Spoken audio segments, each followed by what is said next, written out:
ఒక చిన్న గ్రామంలో లక్ష్మి అనే మహిళ తన కొడుకు రాజుతో జీవించేది. వాళ్ళు చాలా పేదవారు.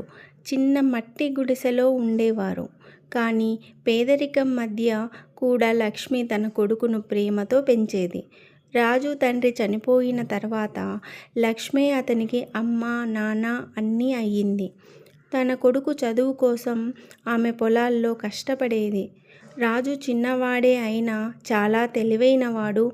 పేదరికం ఉన్నా పెద్ద కలలతో రాత్రింబవళ్ళు చదువుకునేవాడు.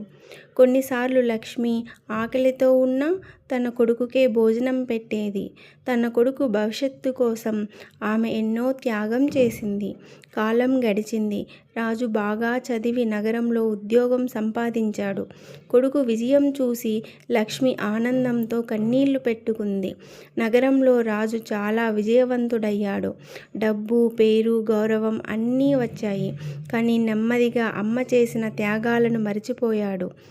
ఒకరోజు ఆఫీసులో ఎవరో అడిగారు, మీ జీవితంలో గొప్ప వ్యక్తి ఎవరు? ఆ ప్రశ్న విన్న రాజుకు తమ అమ్మ చేసిన త్యాగాలన్నీ గుర్తుకొచ్చాయి.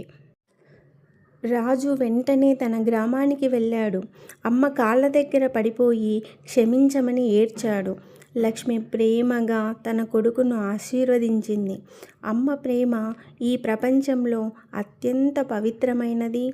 ఆమె త్యాగానికి విలువ కట్టలేం. మనము ఎంత పెద్దవాళ్ళైనా అమ్మ కళ్ళల్లో ఎప్పటికీ మనం పిల్లలమే.